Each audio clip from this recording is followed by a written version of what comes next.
Jesus. I'm your brother Evangelist Ebube Joseph Ezaguba. Biko, ozi nchọrọ izi n'abalị abụ ozi nchọka unu nyere maka sendiele onye ọbụla bụ igwe n'ala Igbo a. Onye ọbụla bụ igwe n'ala Igbo a ka m chọrọ ka ị sendie m this message. Ọ bụ na village unu enwere igwe for now, mana o nwere ndụ na-ekwuchitere village unu ọnụ. Were this message send another person. Number one message nchọ isendiri ndị igwe niile nọ n'ala Igbo. N'ihi na achọpụtara m na ihe na-eme na Nigeria ma n'Igbo niile na ndị ọchịchị anyị bụ ndị politicians disappoint gị anyị because of ihe ọ na-afụ n'ụwa bụ ego. So ihe nchọrọ izi ndị igwe niile nọ n'ala Igbo bụ onwe ndị bịaranụ si na ha na-achọ igo ana n'ala Igbo a, and ana ha na-achọ igo bụ ana bụrụ ezigbo ibu. Fie na aka na-abụ n'anya unu ejikwana because of amount of money ndị ahụ kpọrọ were sị ka unu resife ana ahụ.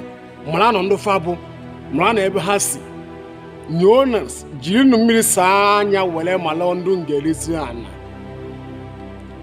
Ihe nje ezi ozi a bụ maka ndị ilo Nigeria bụ ndị Fulani.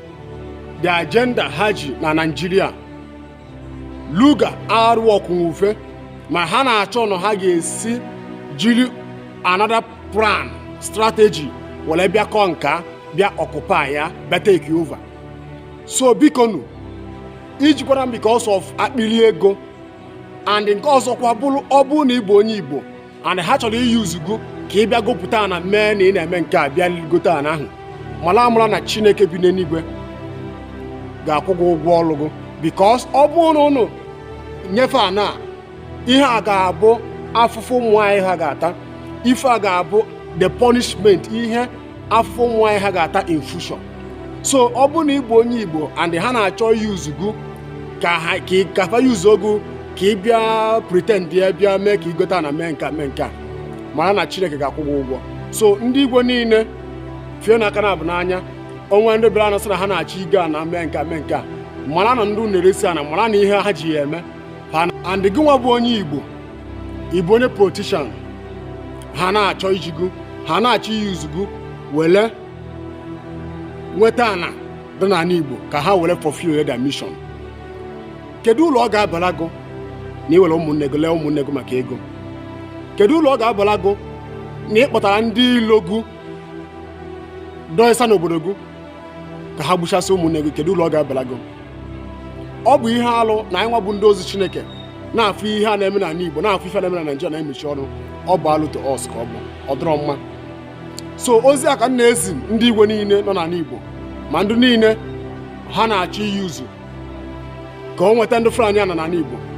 Ọ bụrụ na unu mee datin ma na ama na Chineke ga-ekpu n'ikpe, mara ama na Chineke kele n'igwe na ga-ekpu n'ikpe. Ndị politicians niile nọ n'ala Igbo ma ndị gọvanọ, ọ bụ na ọ bụla because of ihe ndị mmadụ ga-ekwu fa ga-ewere ana nye ndị Fulani n'ala Igbo niile. Mana ihe na-ezi ozi a bụ ndị igwe. Ọ bụ na ndị our governors ndị politicians anyị disappoint anyị, ndị igwe I believe na ụna agaghị disappoint anyị. So oge elugo because ife a na-emezi na ndị ọchịchị anyị adịghị emezi ihe ekwesị na ha ga-eme. Na nke na-emere Enugu steeti, amabeghị m ihe gọvanọ of Enugu steeti bịara bịa kwuo take action ihe na-emere Enugu steeti.